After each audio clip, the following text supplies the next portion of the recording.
الحمد لله رب العالمين والصلاة والسلام على سيد الأنبياء والمرسلين وعلى آله وصحبه أجمعين أما بعد أعوذ بالله من الشيطان الرجيم إنا أنزلناه قرآنا عربيا لعلكم تعقلون رب اشرح لي صدري ويسر لي أمري واحلل عقدة من لساني يفقهوا قولي آمين يا رب العالمين. Assalamu alaikum wa rahmatullahi ta'ala wa barakatuh, everybody. Assalamu alaikum, Ahmed and Maryam. So let's get started. We are here to learn Arabic. And before we learn the material itself, I want to talk to you guys a little bit about three kinds of Arabic. There are three kinds of Arabic.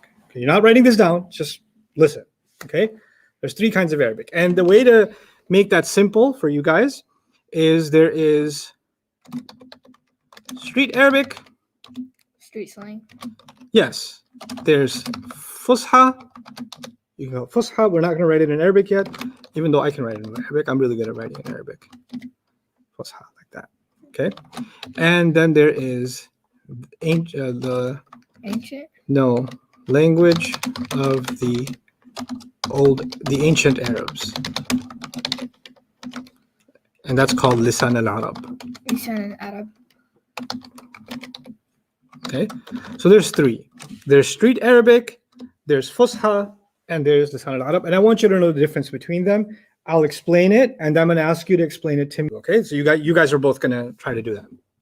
So, street Arabic. Street Arabic means that there are different neighborhoods in the world, right? Yeah. And so in America, for example, there are neighborhoods in New York City and different parts of New York.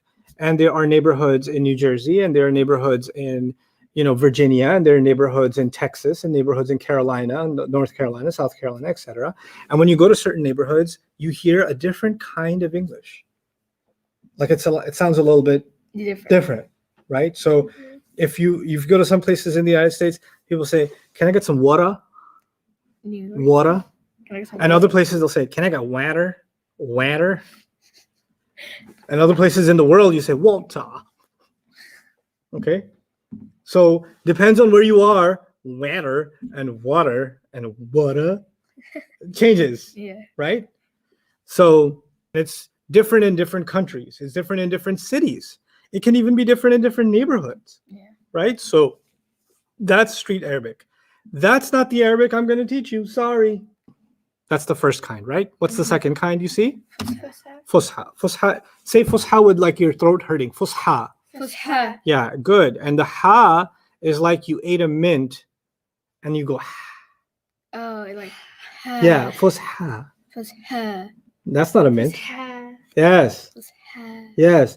What you did, Fusha, is more like you had barbecue and you're like, ah. Not barbecue, mint. Fusha. Fusha. Fusha. Fusha is Arabic that is proper, right? So it's the Arabic you'll find in newspapers. It's the Arabic you'll find on Al Jazeera News or something like that. It's Arabic you'll find in these books that I have behind me. Most of these books are in Arabic, and that's in Fusha Arabic. So it's properly written Arabic, okay? Or properly spoken Arabic. And people think that if you know Fusha, you know the language of the Quran. But that's not true. That's important. That isn't true. Why? Because Fusha is, I want you to think of it this way. Let me see if I can draw on here. Okay, so imagine this whole box is, or this box is Arabic, right? Fusha Arabic is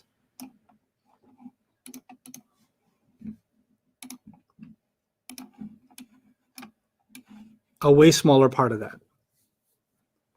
So the language of the Quran is the orange thing. Oh, okay. And Fusha Arabic is the blue thing. So it's only a small portion. It's a small portion. So if somebody says they know Fusha Arabic, therefore they know the language of the Quran. They know some things about the language of the Quran, but there's a lot they don't know, right? Yeah. So Fusha is really good. I mean, when you learn Fusha, you can speak well. When you learn Fusha, you can write well. You can understand well. You sound educated in Arabic. You can impress people with your Arabic if you know what? Fusha, right? And it has rules and grammar and things like that, right? But when it comes to the language of the Arabs, which is the third category, right? Let me go back to what I was writing before. I said there's street Arabic, There's Fusha Arabic and there's what? Language. Language of the ancient Arabs. Now, this is a big claim, language of the ancient Arabs. You know why I'm saying that? Because this is how they used to speak thousands of years ago, or hundreds and hundreds and hundreds of years ago. Okay. Think of it this way. If in school, have you had to read Shakespeare yet? No. That's Okay. in high school. Alhamdulillah. When you do, you're going to find it difficult because he speaks in ways that we don't speak anymore, right? His English seems very different, okay? It even seems very advanced. Well, the thing is, the older version of the language, of any language, is way more advanced. And it kind of it shrinks and waters down and gets simpler as time goes on. Okay? So the ancient languages used to be way more words, way more ways of saying things, way more complicated, and way more beautiful also. And then as time went by, they started becoming easier and easier and lesser and lesser and lesser. That's what happened to Arabic. So Fusha is great, it's proper, but it's only a small part of what is actually the language of the Arabs. The Quran is speaking in the language of the ancient Arabs. Okay. So that's now what's the another way of thinking about this difference. This is how good Arabic is spoken nowadays. Fusha.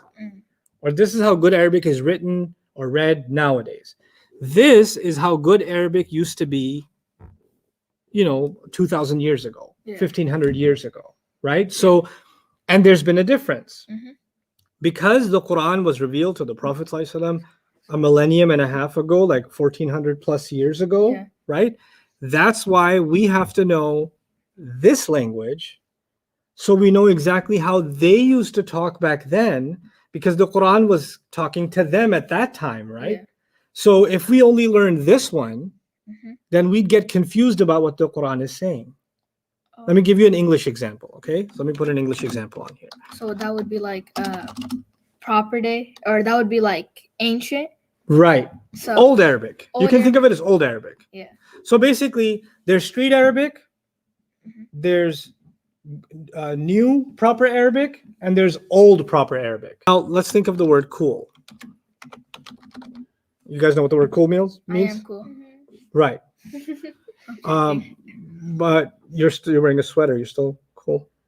Okay, so the thing is, let's say 200 years ago in England, somebody said, cool.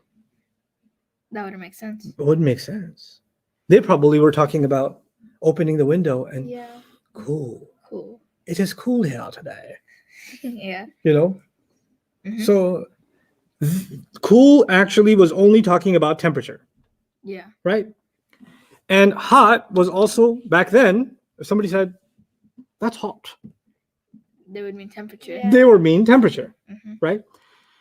But if you watched NBA Finals game, you and your friend saw this amazing three-point shot and said, cool. And you're like, that was hot. Yeah. He's not talking about temperature, and You're not talking about temperature. You're talking about what you like, what you were impressed by, or what you thought was good. And you use the word cool or you use the word hot. Now the spelling is the same, right? Yeah. The way you pronounce it is the same. But 200 years ago, did people understand it the same way? No. No. So if you say, well, I know English from today, so I can read something from 200 years ago in English and still get it, that's different. You're going to get confused, right? You're going to think it means one thing while it means something else. Yeah. The same thing can happen in Arabic. So just because you know the proper meaning of a word in Arabic now, it doesn't mean that's how the word is used in the Quran.